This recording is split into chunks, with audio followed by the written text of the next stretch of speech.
மக்கள் அறிந்தி வளர்வின் நமக்கு விக்கோரில்லாத வீரமாய் பறந்து அதன் விளைவாக அந்நியன் கைப்படா இந்த நீரின் கற்புக்கு இழிவுரின் சோரியாய் பொறிக நீர் பொன்றிடும் அளவு என்று போர்க்குடி காயமே புகழின் காயம் யார்க்கது வாய்க்கும் என்று சுந்தரம் பிள்ளை அவர்கள் தீட்டிய மனோன்மணியத்தில் பாண்டிய மன்னன் ஜீவகன் தன் படை வீரர்களுக்கு அழைப்பு கொடுத்து பொருணை என்னும் பெயர் தாங்கிய தாமிரபரணி கரையில் அரசோச்சி கொண்டிருந்த அவன் இந்த பொருணை தண்ணீரை பருகினால் 1000 வீரர்கள் வந்தாலும் அவர்களை வெட்டி சாய்ப்பார்கள் என்ற உணர்ச்சியை தூண்டினானே.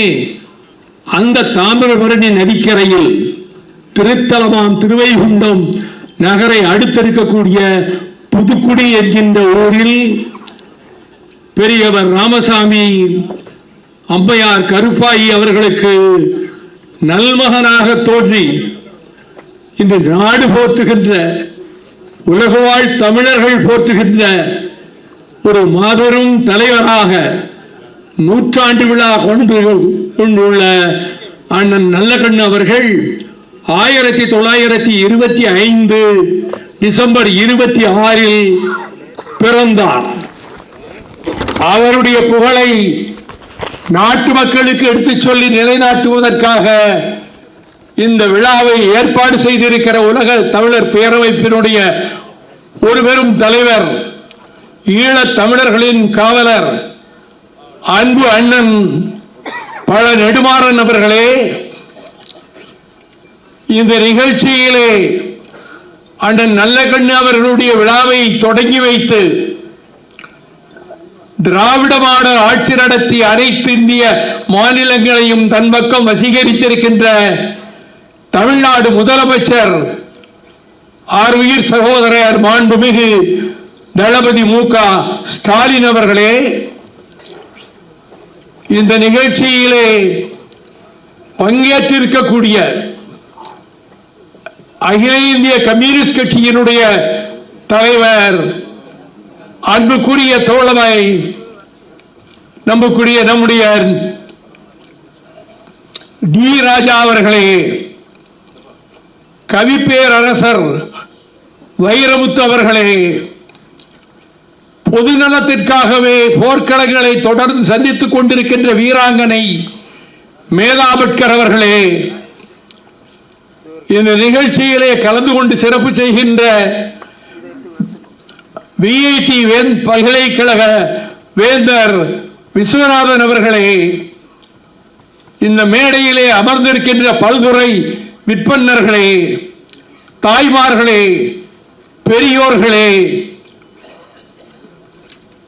சுதந்திர காற்றை சுவாசிக்க வேண்டும் என்று போராடிய காலத்தில் செங்கொடி பறக்குதம்மா, அது நம்கொடி என்பதிலோர் வீரம் பிறக்குதம்மா என்ற பாடல் வரிகளையே உயிர் மூச்சாக கொண்டு வாழ்கின்ற அண்ணன் நல்லகண்ணு அவர்களினுடைய பிறந்த நாள் விழாவில் 100 விழாவில் உரையாற்றுகின்ற உன்னதமான சந்தர்ப்பத்தை எனக்கு தந்த தமிழ்நாடு இந்திய கம்யூனிஸ்ட் கட்சியினுடைய செயலாளர் அன்புக்குரிய சகோதரர் முத்தரசன் அவர்களே,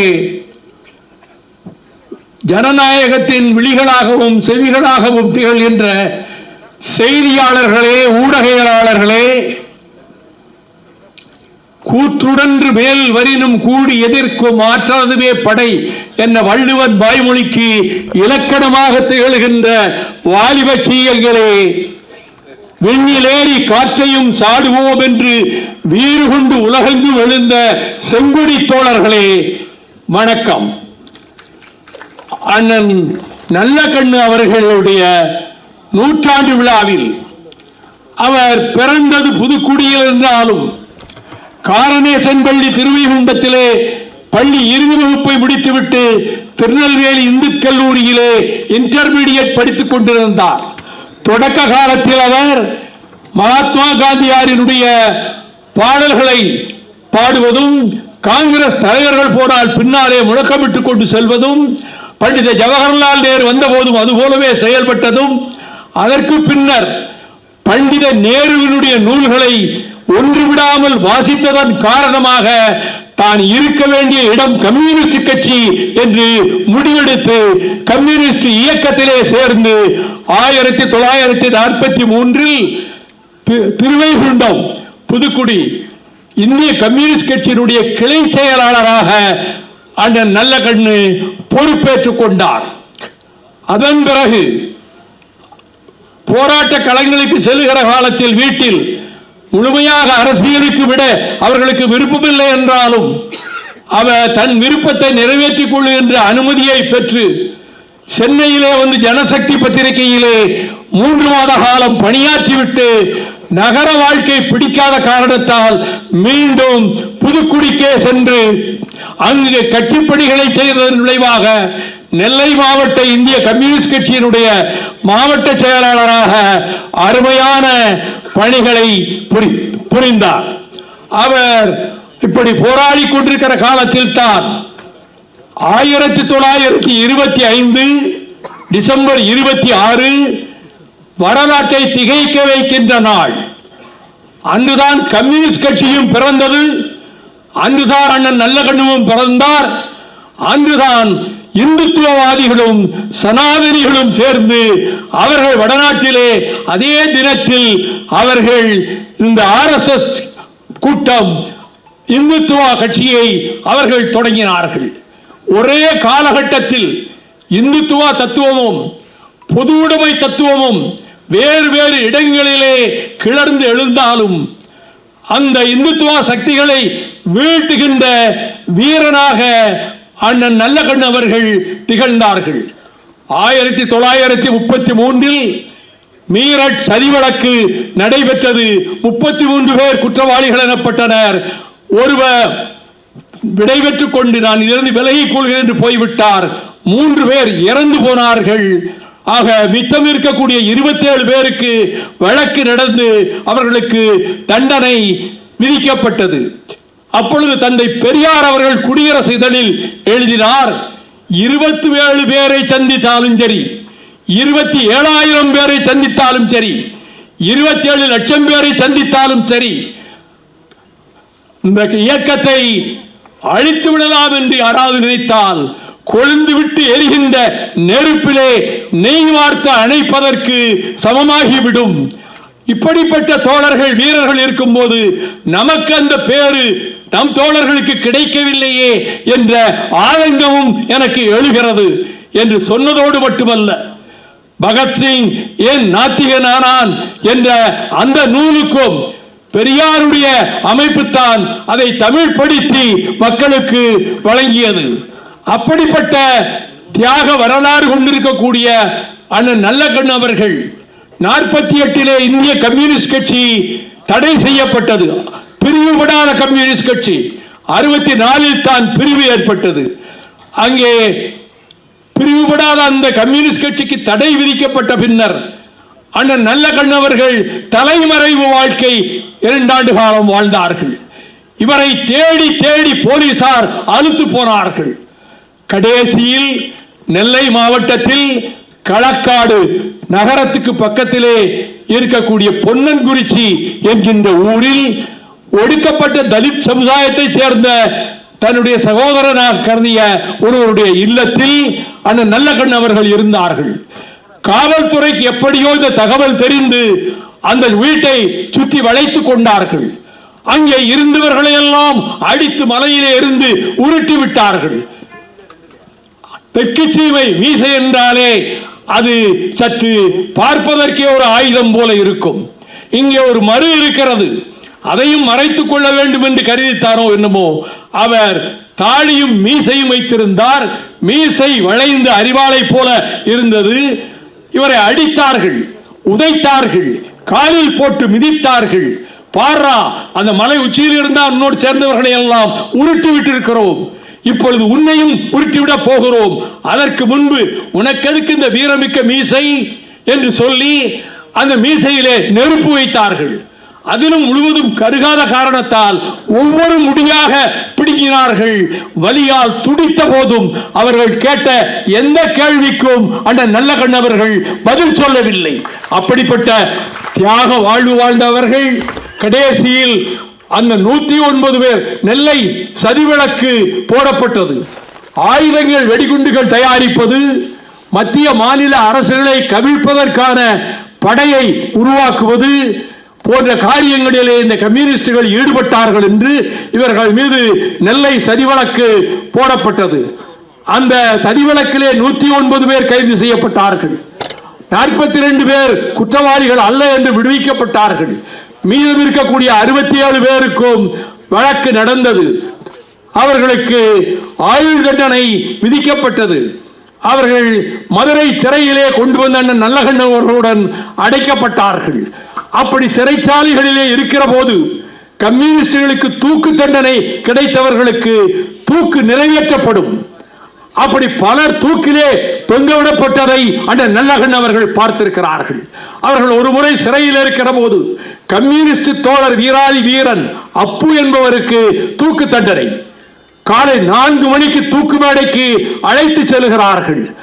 அழைத்து செல்லுகிற போது அவர் செங்கொடி வாழ்க, கம்யூனிசம் வாழ்க, இன்குலாப் ஜிந்தாபாத் என்று முழக்கம் எழுப்பிக் கொண்டு போன போது தங்கள் அறைகளிலே இருந்த நல்லகண்ணு உள்ளிட்டோர் அதே முழக்கங்களை அந்த சிறை அதிர இவர்களும் எழுப்பினார்கள். இப்படிப்பட்ட தியாக வாழ்விலே வந்த அண்ணன் நல்லகண்ணு அவர்கள்தான் சுயமரியாதை, சமூக நீதி, பொது உடைமை இந்த கருத்துக்களை பாதுகாக்கின்றவரை நான் ஓயமாட்டேன், மீண்டும் பிறந்தால் நான் வெடிகுண்டு வீசுவேன் என்று பகத்சிங் வீர கர்ஜனை புரிந்ததை அவர் மேடைகளிலே எடுத்து சொன்னார்.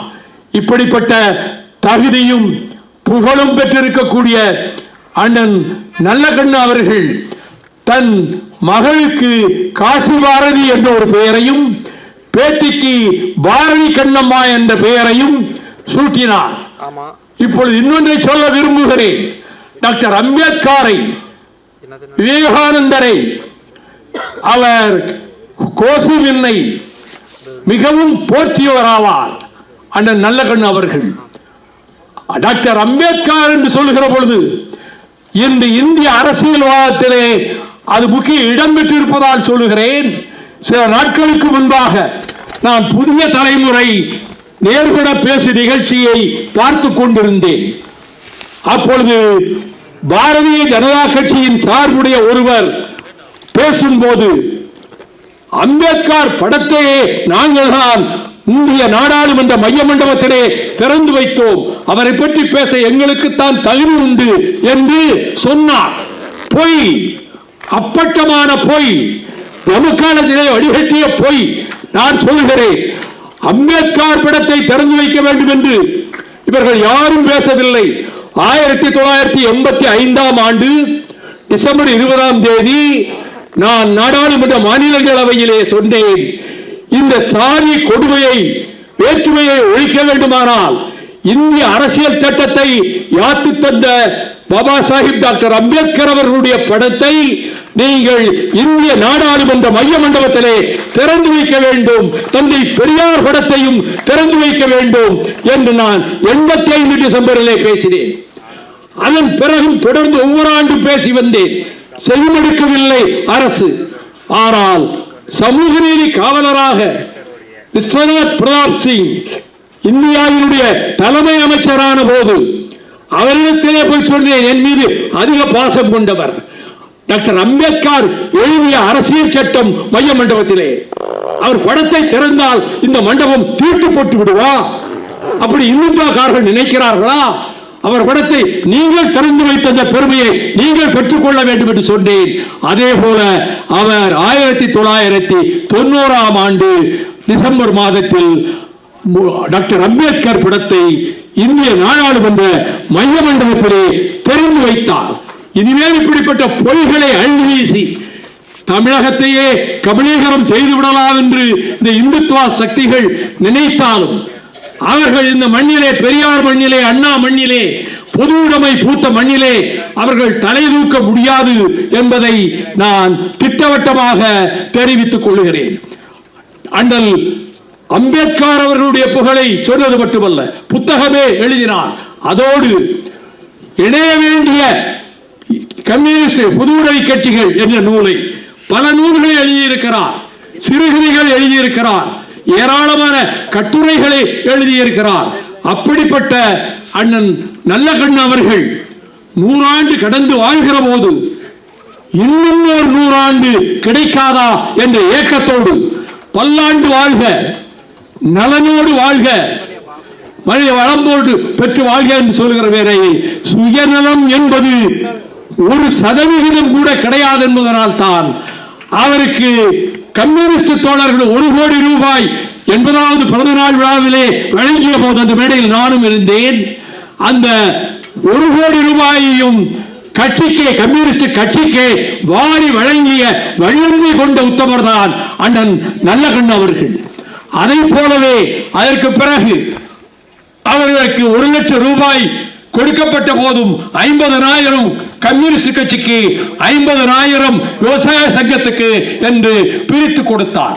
நம்முடைய முதல்வர், தமிழக முதல்வர் அவர்கள் தகைசால் தமிழர் என்ற பட்டத்தை கொடுத்ததோடு மட்டுமல்லாமல் 10 லட்சம் ரூபாயை நிதியாக கொடுத்த போது அண்ணன் நல்லகண்ணு அவர்கள் தன்னுடைய 5,000 ரூபாயை கொண்டு வந்து சேர்த்து 10,05,000 இது முதலமைச்சர் நிவாரண நிதிக்கு போய் சேரட்டும் என்று சேர்த்து வைத்தார்.